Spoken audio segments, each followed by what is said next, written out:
Hello BookTube. Mike at Bibliophile Bookscape had a lovely idea for a video that I've been tagged in by multiple people to do, and I was like, I've got to do it now. This is pretty much a video where you recommend 10 to 20 books to help someone create like a starter library, right? You can do 10, 20 books, and I was like, I'm going to do 20. And so I sat here for a good minutes or so and created a list of books that you could consider if you want to build a library pretty much. These aren't all classics. There's a couple in here, but they're mostly for fun. I try to make this as much of a range as possible. And so, yeah, so let's start with this very long list. Take pen and paper out because you may want to write some of these down if you would. But we're starting off with True Grit. You know, everyone knows the movie. John Wayne's, I hate to say it, a bit of a hottie, but like everyone knows True Grit. The book's just as great. Read that. The same as The Shootist. I watched The Shootist and read it literally last night. Had such a blast. I will say, unlike the movie, the book's it's not as like emotionally I don't want to say sappy, but it doesn't have the emotional core that the movie does because of, where John Wayne was at, where his health at the time and all that. But it's more straight ahead and just more like a manly, masculine book than the movie. Like it has its moments, but the movie is a bit more sentimental. That's the word. So again, The Shooters, pick those two up. The Duke and I, of course, by Julia Quinn, the first book in the Bridgerton series. Possibly my favorite, but there are some contenders. But again, if you want historical romance, go pick that up. The Wall, Winnipeg and Me by Mariana Zapata. What do you mean to say? I've talked about this book so many times. Hockey romance, go get it. And then we start to get to the classics. Now, everyone talks about oh my god, no, I was about to say it. The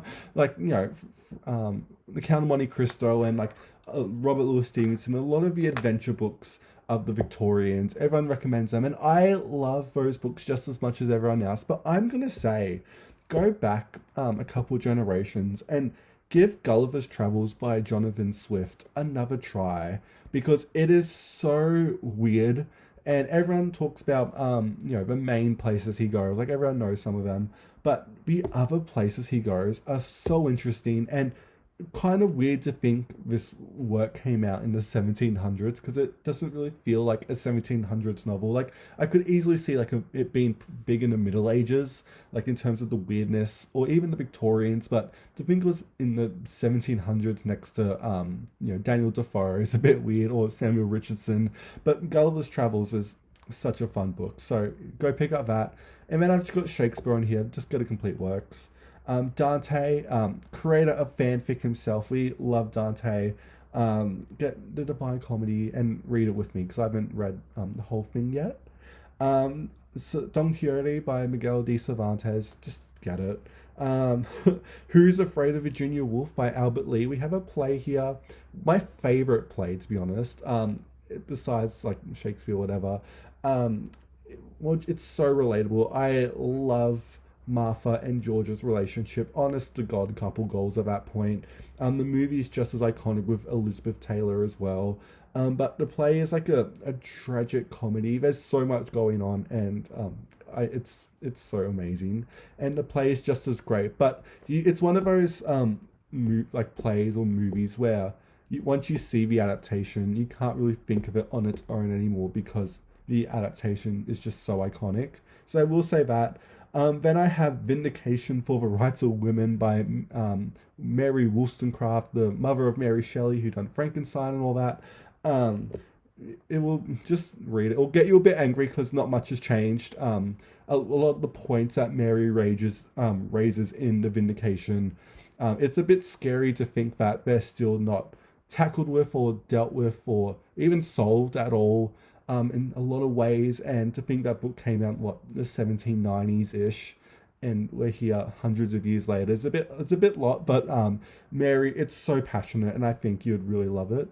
Then I'm gonna go to her daughter, Mary Shelley. Now everyone talks about Frankenstein. I'm gonna say try The Last Man. Oxford does an edition of this. There's also Project Gutenberg because it's prehistorically old at this point. And this is Mary doing a post-apocalyptic novel, just casually, in the 1800s too, which really wasn't a thing back then, really. It is very different to Frankenstein. It's a bit more dense. It's a bit of a harder one to pick up in a way because it's just so jaded and not bitter. It's just sadder. I feel like you can tell Mary at this point in her life, after losing so many close people around her, it started to bleed into her writing. And obviously, when she redone Frankenstein in the 1830s, that kind of fell into it too. But The Last Man, I feel like, is such an underrated gem, and it's very beautiful a lot of times. So we have that one too. And then we got to put some Virginia Woolf on here too because I love Virginia Woolf. I went with Orlando because that's my favorite, but literally, if it has Woolf's name on it, pick it up. You won't go wrong with it. Then we have what's this one here? Dickens. Because you got to read some Dickens, but I'm not gonna actually recommend Dickens the author. I'm gonna give you a biography of Dickens because Dickens had such an interesting life that unless you're a Dickens nerd like me, you don't really think about it as much. But Dickens by Claire Tolman is just one of my favorite biographies, like author biographies ever. It's so sharp and to the point. It really Claire tackles Dickens as an actual person. She doesn't get really lost in the legacy and just Dickens as a figure. She keeps it down to earth, and I really appreciate that. And then we're moving on to some diaries, because why not? I've got Helen Gardner's diaries here. There's a big anthology of them that came out last year, at least over here in Australia. Big hug, it's chunky. You don't need to have read Helen Gardner before picking up her diaries. They're so personal and interesting, and just tiny bits of her day that you wouldn't have thought was that interesting, but she just writes them in such a way, it's just incredible. So yeah, I'm gonna get some Helen Gardner diaries in there too. And then we have more biographies. John Wayne, The Life and Legend, by what's his name? I wrote it here. By a man. Oh, I didn't even finish writing his full name, but you'll find John Wayne, The Life and the Legend. The best biography of John Wayne I've ever read. It's like 600-ish pages.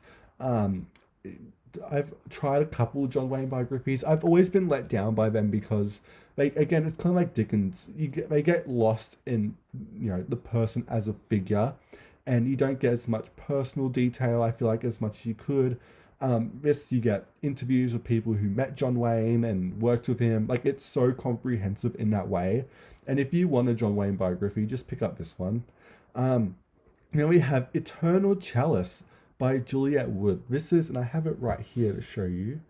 This is a history of the Holy Grail and where it probably appeared in literature throughout time, and just how it really impacted the Middle Ages and all that. Now, I have gone on the record to be that I am not a King Arthur girly, like, at all. I want to be a King Arthur fan so bad. I've done the Lemore, Diaf, whatever that, the early, like, the classic King Arthur books. I've done Once and Future King, but it just does nothing for me. I've never been gripped by King Arthur, whether it's the actual works or it just doesn't, and I don't know why. I need to think about it more, but I picked up this one because it's King Arthur and the Holy Grail and all that stuff. But if you want to learn more about this Holy Grail and its impact and why did it build up in such, become a real mythos around it, it's really interesting and shorter too, but straight to the point and really good reading if you're interested in that. And then we have a memoir here, If I Die in a Combat Zone by Tim O'Brien. Now, I recently read this. This is a biography by Tim O'Brien. His big book is The Things They Carried, which is iconic. But this is slim, it's short, to the point, and really just, it's incredible reading, to be honest. It's probably my favorite, soldier memoir I've ever read. It's just so interesting and so detailed. It's sharp, it's witty in a way that you really like from Tim O'Brien, and you'll have a blast if you like that type of soldier memoir, stuff like that. And then we're moving on to Robert Louis Stevenson. There's no order to this list at all, but I've got here his travel writings pretty much. You'll be fine with all of them, particularly travels. I think it's with a donkey in somewhere. I can't remember that place, but just with a donkey or whatever.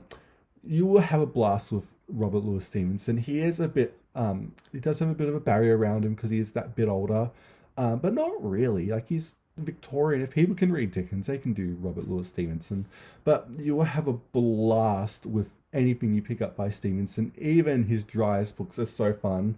I was going to put The Black Arrow on this list too because it's a novel that no one talks about him. But I put his travel writings because if no one talks about his novels, let alone his nonfiction, but he's fun, he's witty.